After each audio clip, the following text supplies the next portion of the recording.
నమస్తే. మొత్తానికి London, America ఇవంతా ఒక ఎడ్యుకేషన్ టూరు. ఇక్కడ వచ్చేసి మేధావి వర్గాన్ని, యూనివర్సిటీ విద్యార్థులను కలిసి మేము స్టడీ చేసి వచ్చేసి ఆ కార్యక్రమాలన్నీ తెలంగాణ లోపల మేము ఇంప్లిమెంట్ చేసేసి మీ యొక్క యువతను మొత్తం కూడా మేము ఉద్ధరిస్తామనేటువంటి కోణాన్ని ప్రచారం చేసుకొని ప్రగల్భాలవృత్తి దాదాపు 20-30 మంది మార్బలాన్ని వేసుకొని రేవంత్ రెడ్డి గారి కుటుంబము లండన్కి వచ్చారు. అక్కడి నుంచి మన అమెరికాకు రావాల్సి ఉండే.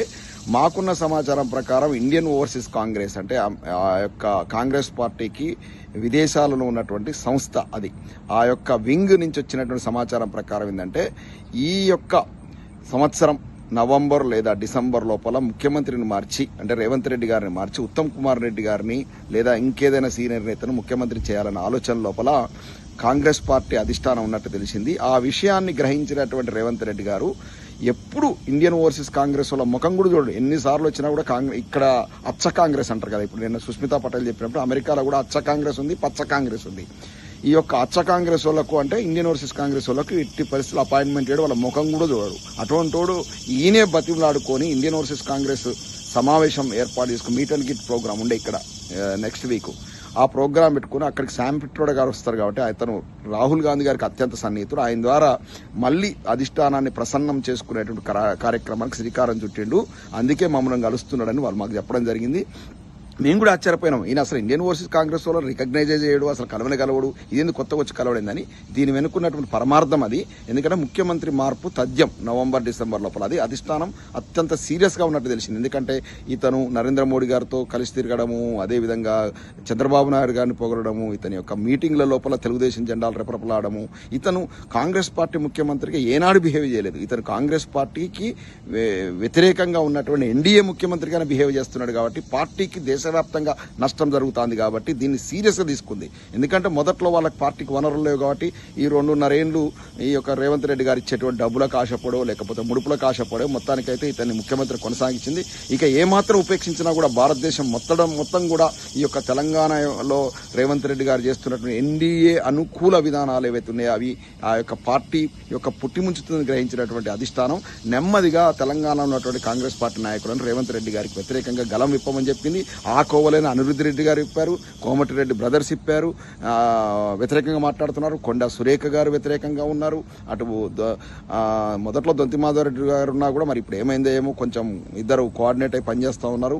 ఇదే విధంగా ప్రేమ్ సాగర్ రావు గారు అక్కడ, అదేవిధంగా అక్కడ నిజామాబాద్ లోపల మధుయాస్కి గారు అయితేనేమి, ఈ రకంగా మదన్ మోహన్ రావు గారు అయితే వీళ్ళంతా కూడా వ్యతిరేకమైనటువంటి గలాన్ని విప్పుతున్నారు. చిన్నారెడ్డి గారు, అంతకుముందు జీవన్ రెడ్డి గారు, అంటే ఒక చెప్పుకోదగ్గ నేతలంతా కూడా ఒక్కొక్కరుగా వ్యతిరేక గలం ఇప్పడం ఏదైతే ఉందో అది అధిష్టానం నుంచి వచ్చినటువంటి సంకేతాల ప్రకారం జరిగింది. ఇందులో జీవన్ రెడ్డి గారి విషయాన్ని ఒక్కటి మనం పక్కన పెట్టచ్చు. మిగతా వాళ్ళందరూ కూడా కాంగ్రెస్ పార్టీ అధిష్టానం ఢిల్లీ నుంచి ఇచ్చిన ఆదేశాల ప్రకారమే. అంటే గతంలో కూడా మనం ఎన్నో సందర్భాలు చూసాం.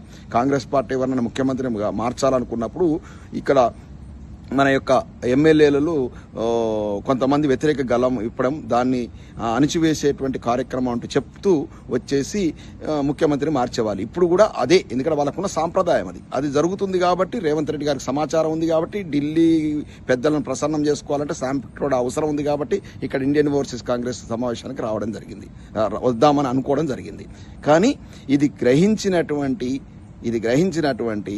బీజేపీ ఏం చేసిందంటే ఈయన వచ్చి ఇక్కడ ఎవరిని కలవబోతున్నాడు, ఎంఐటీలో కూడా అమెరికా లోపల దేశ వ్యతిరేక శక్తులు వాళ్ళు పొద్దున్న లేస్తే భారతదేశం మీద వ్యతిరేకంగా విసంగక్కుతూ ఉంటారు. అటువంటి వాళ్ళని కలవబోతున్నాడు. ఇక్కడ ఎంఐటీలో ఆయనతో ఆర్గనైజ్ చేసిన మీటింగ్ ఏదైతే ఉందో వాళ్ళంతా కూడా దేశ వ్యతిరేక శక్తులు.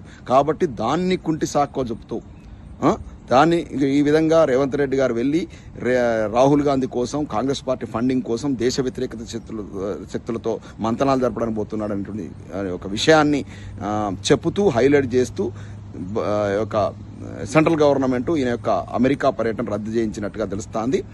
అది ఈ రేవంత్ రెడ్డి గారు వర్గం చేస్తున్నటువంటి ప్రచారం.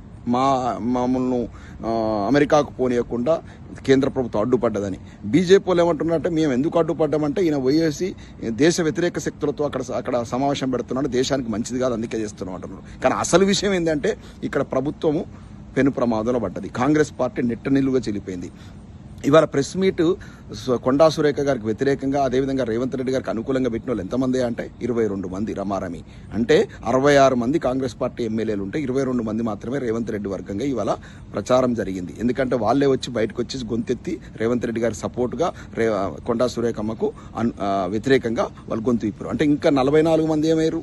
44 మంది ఎందుకు సైలెంట్గా ఉన్నారు? మొత్తం క్యాబినెట్ అంతా ఎందుకు సైలెంట్గా ఉందంటే వాళ్ళంతా కూడా ఏఐసీసీకి అనుకూలంగా రేవంత్ రెడ్డి గారికి వ్యతిరేకంగా సైలెంట్ అయిపోయారు. అంటే పార్టీలో 2/3 వచ్చేసి రేవంత్ రెడ్డి గారికి వ్యతిరేకంగా ఉంది, 1/3 మాత్రమే మన రేవంత్ రెడ్డి గారికి ఇవాళ అనుకూలమైన వ్యాఖ్యలు చేశారు. వాళ్ళు కూడా ఎంతమంది ఉంటారనేది కేవలం ఇది మనం కొండా సుస్మిత పటేల్ వ్యాఖ్యల మీద మాత్రం వాళ్ళు వ్యాఖ్యలు చేశారు. వాళ్ళలో కూడా చాలా మంది రేపు అధిష్టానం మాట కాదనకుండా అధిష్టానం ఏం చెప్తే అది వినే పరిస్థితి. కాబట్టి ఇవన్నీ మనం పరిగణలో తీసుకుంటే అంటే ఇవాళ మనకు నెంబర్ తెలిపింది రేవంత్ రెడ్డి గారికి ఎంతమంది అనుకూలంగా వచ్చే ఉంది, ఎంతమంది వ్యతిరేకులు అనేది ఖచ్చితంగా తెలుసు. అనుకూలంగా ఉన్న వాళ్ళందరూ వాళ్ళు 22 మంది ఉంటారని గ్యారంటీ ఏం లేదు, కానీ వ్యతిరేకులు మాత్రం 44 మంది ఉన్నట్టుగా తెలుస్తా ఉంది. అంటే కాంగ్రెస్ పార్టీ ప్రభుత్వం మైనార్టీలో పడింది, కాంగ్రెస్ పార్టీ ఈ ఎమ్మెల్యేల విశ్వసనీయతను కోల్పోయింది. ఇమ్మీడియట్గా ఇప్పుడు అవిశ్వాస తీర్మానాన్ని కనుక పెట్టినట్టయితే రేవంత్ రెడ్డి ప్రభుత్వం పతనం కావడం ఖాయం. ఇవి గ్రహించండి కాబట్టి రేవంత్ రెడ్డి గారు అర్ధంతరంగా హైదరాబాద్కు లండన్ నుంచి తిరిగి వచ్చిండు, అమెరికా రాకుండా. ఇది ప్రజలకు ఈ వాస్తవం తెలవాలి. మీరు నెంబర్ గేమే చూడండి, 44 మంది ఇవాళ గొంతింపట్లే.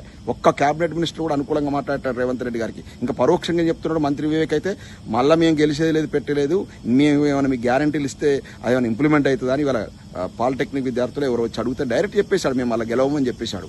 మేము మొన్న ఇక్కడ అమెరికాకు వచ్చినట్టు ఎమ్మెల్యేలను ఎవరిని కాంగ్రెస్ ఎమ్మెల్యేలను కలిసినా కూడా వాళ్ళు ఇక ప్రజలు కాంగ్రెస్ పార్టీకి అనుకూలంగా లేరు, ఓట్లేసే పరిస్థితి కనపడట్లేదు అంటారు. కాబట్టి కాంగ్రెస్ పార్టీ ఎమ్మెల్యేలు ఎవరి దారి వాళ్ళు ముందే చూసుకుంటుంటారు. కాబట్టి ఇది ఇప్పటికిప్పుడు కనుక అవిశ్వాస తీర్మానం పెడితే రేవంత్ రెడ్డి ప్రభుత్వం కూలడం ఖాయం. అది గ్రహించింది కాబట్టి కాంగ్రెస్ పార్టీ యొక్క అధిష్టానం, ఢిల్లీలో ఉన్న కాంగ్రెస్ పార్టీ అధిష్టానం ఇన్ని రోజు ముడుపుల కోసం రేవంత్ రెడ్డి గారిని కూసబెట్టినా ఇప్పుడు వాస్తవాన్ని గ్రహించింది. దేశవ్యాప్తంగా ఈ ప్రభావం కాంగ్రెస్ పార్టీ మీద పడుతుంది కాబట్టి వాళ్ళు దిద్దుబాటు చర్యలు పూనుకున్నారు. అందుకే ఈ గొంతులను లేస్తున్నాయి. ఇవాళ 44 మంది ఎమ్మెల్యేలు రేవంత్ రెడ్డి గారికి వ్యతిరేకంగా ఉన్నట్టు తెలుస్తా ఉంది. రాష్ట్ర కేబినెట్ మొత్తం వ్యతిరేకంగా ఉన్నట్టు తెలుస్తా ఉంది. దీంతో రేవంత్ రెడ్డి గారి ప్రభుత్వం కూలడం ఖాయం ఇట్లే కంటిన్యూతే. లేదంటే ఏఐసీసీ ముఖ్యమంత్రిని కనుక మార్చినట్లయితే మరికొంతకాలం కొనసాగవచ్చు. నవంబర్లో ముఖ్యమంత్రి మార్పు తథ్యమని తెలుస్తా ఉంది. ఇది వాస్తవం, మాకున్నటువంటి సమాచారం. ఏఐసీసీ ఇండియన్ ఓవర్సీస్ కాంగ్రెస్ లో ఉన్నటువంటి మిత్రుల ద్వారా మాకు అందిన సమాచారం ఇది వాస్తవం. ఎందుకు తిరిగి వస్తున్నారంటే అక్కడ కాంగ్రెస్ పార్టీ ప్రభుత్వము మైనార్టీలో పడింది, ప్రభుత్వం పడిపోయే ప్రమాదం ఉంది కాబట్టి అమెరికాకు రాకుండా అర్ధంతరంగా ముగించుకొని రేవంత్ రెడ్డి గారు రిటర్న్ రావడం జరిగింది.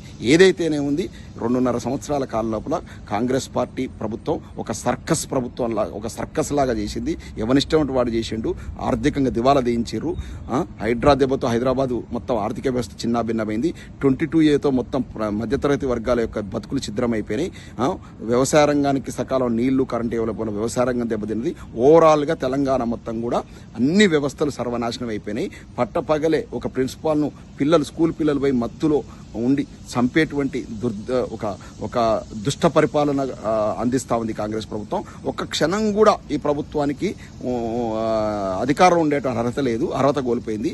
ఇదంతా కూడా ప్రజలు ఇప్పటికైనా వచ్చి గొంతెత్తి ఈ ప్రభుత్వానికి వ్యతిరేకంగా గలవిప్పాల్సిన అవసరం ఉంది. లేదంటే ఇంకా మన యొక్క తెలంగాణ రాష్ట్రం ఊబిలోకి వెళ్లేటువంటి ప్రమాదం ఉందని చెప్తున్నాను. జై తెలంగాణ.